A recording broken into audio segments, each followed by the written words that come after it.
This is Mono. 5 roses in the morning.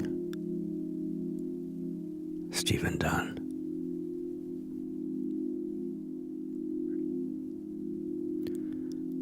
On TV, the showbiz of war. So I turn it off, wishing I could turn it off, and glance at the 5 white roses in front of the mirror on the mantle, looking like 10. That they were purchased out of love and are not bloody red won't change a goddamned thing. Goddamn things, it seems, multiplying every day. Last night, the roses numbered 6, but she chose to wear one in her hair, and she was more beautiful because she believed she was. It changed the night a little. For us, I mean.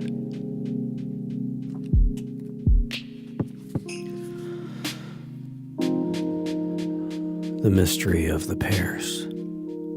Richard Seiken. I looked at the pears. I painted the pears, what they were like. I waited for the pears to reveal their mystery. 5 brown pears in a chipped white bowl, soft and scarred and blushing yellow in the throbbing dark. They shine in their suits. I hung them on the wall, precise, a landmark. You might like it here. I think that you might like it here.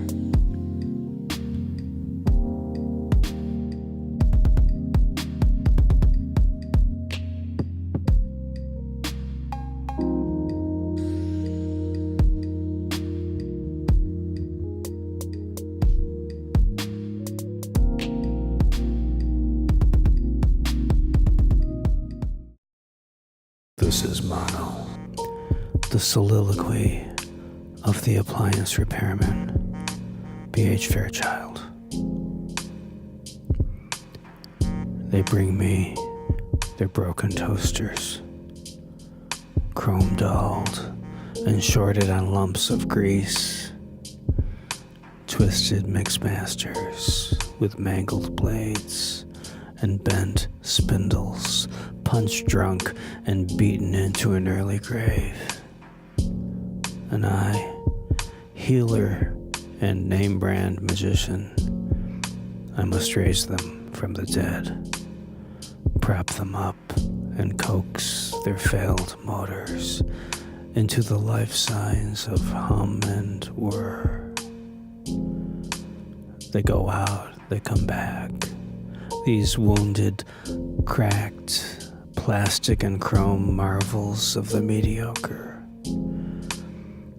of the watery omelet and bland, confused margarita. We should learn from our mistakes. The lawnmower plugged with muddy oil will foul again, and again the nightmare ice maker will vomit its perfectly formed cubes into the void. Freon again, and oh, ever again, Freon, spewing through the endless circuitry of the freezer, thumping along, hissing through leaks. The 2 girls who lugged in the computerized cappuccino machine, chattering and letting their bright eyes and flashing hands erase the shadows of the shop. How could they have known my limits? The modern and high-tech. The microwave ovens, for instance, with their digital readouts and soft little gongs that puzzled me almost into retirement months ago. Give it up, my wife said. You're as obsolete as they are, pointing to the pre-war junk piling up unclaimed. The girls frowned and took it back, hunching their shoulders like old women. They stumbled out, letting the door bang shut, flinging the shop back into darkness. I have learned from the inventions of history, but I live in the age of wonders, of the self-contained and irreparable, where I stand and watch the small, good things of my hands drifting far away into the corners of my life.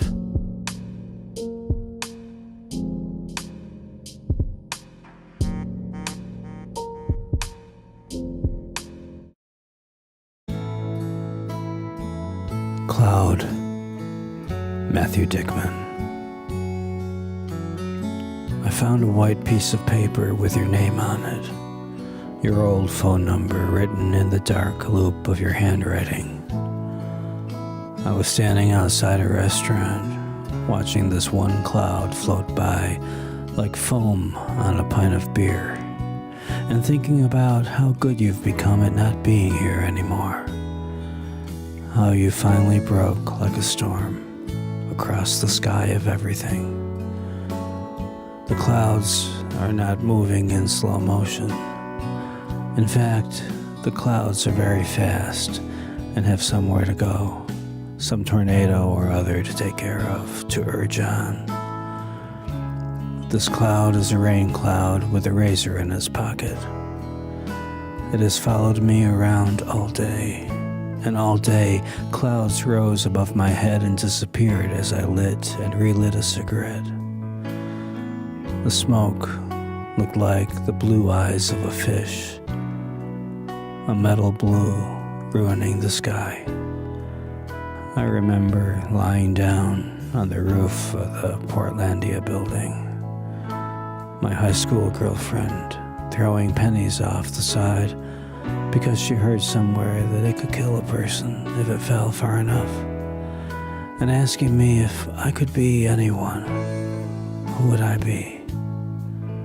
I thought of you, lost in a sheet somewhere, the nurse in her white arch supports, the trees outside your window making hay with the sky, your body clouding up, your medication floating off into a field somewhere full of cows, with eyes and brains and the slow life I imagine God enjoys.